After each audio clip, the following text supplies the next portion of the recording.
নমস্কার, আমি দোলা বলছি। ইয়াম্মি মাম্মিস কিচেনে আপনাদের সবাইকে স্বাগত। শীতকালে বেগুন পোড়া দিয়ে রুটি ভালোবাসে না এরকম লোক খুব কম পাওয়া যায়। আজ আমি সেই বেগুন পোড়া আপনাদের তৈরি করে দেখাবো। চলুন কথা না বাড়িয়ে তাহলে শুরু করে দিই। বেগুন পোড়া করার জন্য আমি এখানে একটা বড় সাইজের বেগুন নিয়েছি। বেগুনটা কিন্তু ভালো মতন দেখে নিয়েছি যাতে কোনো রকমের পোকা বা কিছু না থাকে। আমি বেগুনটাকে ভালো মতন জল দিয়ে ধুয়ে তারপরে এর গাটা ভালো মতন মুছে শুকনো করে নিয়েছি। এবার আমি বেগুনটার মধ্যে দিয়ে দেব সর্ষের তেল। আমি অল্প সর্ষের তেল নিয়েছি, নিয়ে বেগুনটার গায়ে ভালো মতন মাখিয়ে নেব। এটার একটা কারণ আছে, বেগুনটা যদি এরকম ভাবে তেলটা ভালো মতন মাখিয়ে নেওয়া হয়, তেল এবং সামান্য নুন নিয়েছি, এই নুন একসাথে এরকম ভাবে মাখিয়ে নিলে যখন বেগুনটা পোড়া হয়ে যাবে, এর যে খোসাটা পোড়া, সেই খোসাটা খুব সুন্দরভাবে কিন্তু বেরিয়ে আসে, কোনো অসুবিধাই হয় না। এবার আমি গ্যাস ওভেনটা ধরিয়ে নিচ্ছি। আমি এখানে একটা রুটি সেকার যে জালিগুলো হয় সেরকম একটা জালি নিয়ে নিয়েছি। এবার আমি বেগুনটা এখানে ভালো মতন করে পুড়িয়ে নেব। যেহেতু বাড়িতে উনুন নেই তাই আমি গ্যাসে পুড়িয়ে দেখাচ্ছি। প্রথমে সবসময় এই আগার দিকটা এইভাবে পুড়িয়ে নিতে হবে।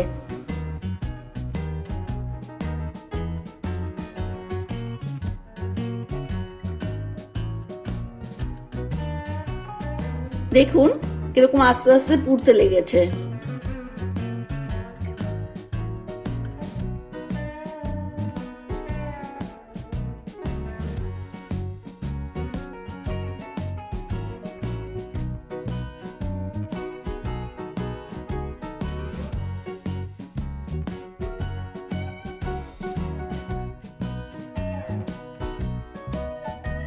বেগুনটা কিন্তু একটু ঘুরিয়ে ঘুরিয়ে কিছুক্ষণ পরপরই ঘুরিয়ে দিতে হবে যাতে চারিদিকটা ভালো মতন পোড়া হয়ে ভেতরটা সেদ্ধ হয়ে যায়।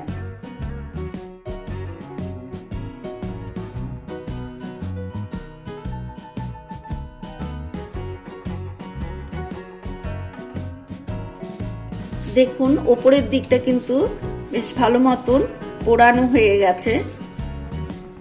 সবসময় চেষ্টা করবেন যাতে বেগুনের ওপরের দিকটা আগে পোড়ানো হয়, তাহলে কি এই বোটার দিকটা ধরে পোড়াতে খুবই সহজ হয়।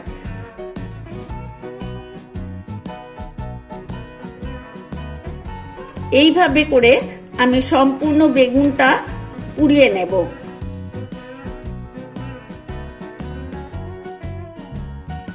বেগুনের ওপর দিকটা একটা ফুটো হয়ে গেছে দেখে এই জন্য কিন্তু ভেতর থেকে ধোঁয়া বেরিয়ে গ্যাসের মতন বেরোচ্ছে।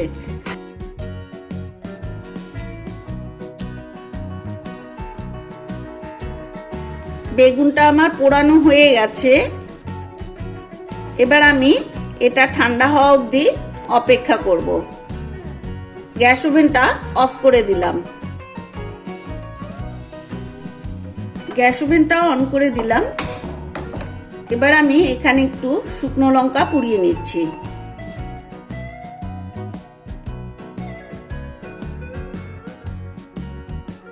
এইভাবে করে আমি লঙ্কা পুড়িয়ে নিলাম। বেগুন পোড়াটা ঠান্ডা হয়ে গেছে, এবার আমি ছাড়িয়ে নেব। তার জন্য আমি এখানে একটা বাটিতে জল নিয়ে নিয়েছি।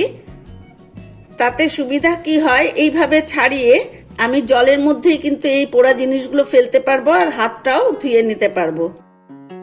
দেখুন নুন আর তেল লাগানোতে কত সুন্দর এই খোসাগুলো বেরিয়ে আসছে।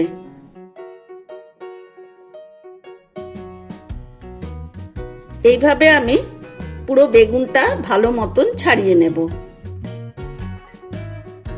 দেখুন কত সুন্দর পরিষ্কার হয়ে যাচ্ছে, কোনো রকম যে পোড়া খোসাগুলো সেগুলো কিন্তু একদমই থাকে না।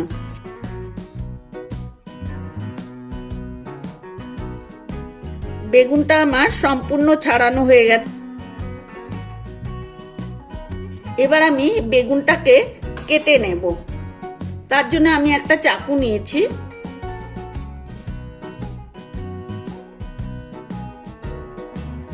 বেগুনে অনেক সময় পোকা থাকে, যতই বেছে নেন দেখবেন অনেক সময় ভেতরে পোকা থাকে। সেটা দেখবো কি করে? আমি যদি এরকম একটা চাকু দিয়ে বেগুনটাকে চিড়ে নিই, চিড়ে যদি দেখতে পাই যে এরকম ভাবে ফাঁকা করার পর পোকা যেই জায়গাটা থাকবে সেই জায়গাটা কিন্তু শক্ত হয়ে সাদা হয়ে থাকবে, যে বেগুনে কোনো পোকা আছে কি না। না দেখলে কি হয়, পোকা শুদ্ধি অনেক সময় খাওয়া হয়ে যায়। এবার আমি এই চাকুটা দিয়েই এইভাবে বেগুনটাকে চিড়ে চিড়ে নেব।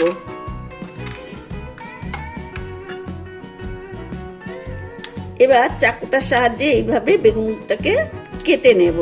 এতে কি হয়, বড় বড় লম্বা লম্বা আঁশের মতন হয় না, খুব সুন্দর বেগুনটা মাখা হয়।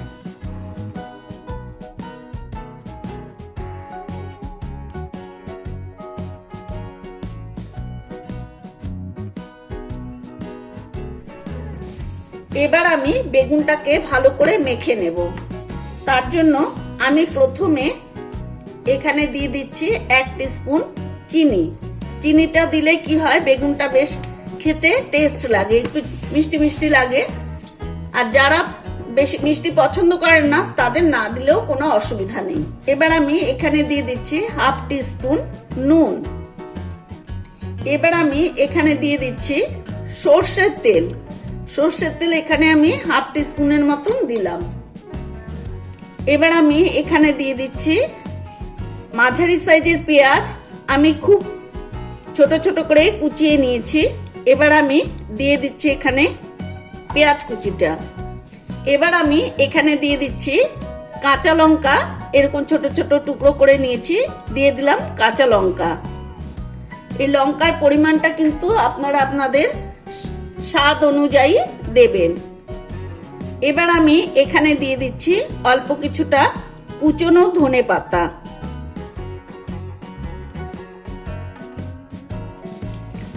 এবার আমি দিয়ে দিচ্ছি একটা শুকনো লঙ্কা পোড়া। এবার দিয়ে দিচ্ছি এই লঙ্কা পোড়াটা। এবার আমি হাতের সাহায্যে সবগুলো জিনিস একসাথে এইভাবে মেখে নেব। বন্ধুরা, আমার ভিডিওটা যদি আপনাদের ভালো লেগে থাকে প্লিজ শেয়ার করবেন আর কমেন্ট করতে ভুলবেন না। আর যারা এখনো আমার চ্যানেলটা সাবস্ক্রাইব করেননি প্লিজ তারা সাবস্ক্রাইব করবেন, আর পাশে থাকা বেল আইকনটা ক্লিক করতে কিন্তু ভুলবেন না। তাহলে আমি আগামী দিনে যেসব নতুন নতুন রেসিপি দেব আপনাদের কাছে খুব তাড়াতাড়ি সবার আগে পৌঁছে যাবে। এই বেগুন পোড়া কিন্তু রুটি দিয়ে খেতে ভীষণই ভালো লাগে।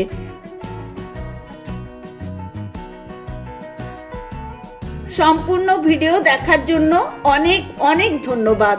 আজ তবে আসি, আপনারা সবাই ভালো থাকুন, সুস্থ থাকুন এই কামনা করি। আর কেমন হয়েছে বেগুন পোড়া অতি অবশ্যই আমাকে জানাবেন।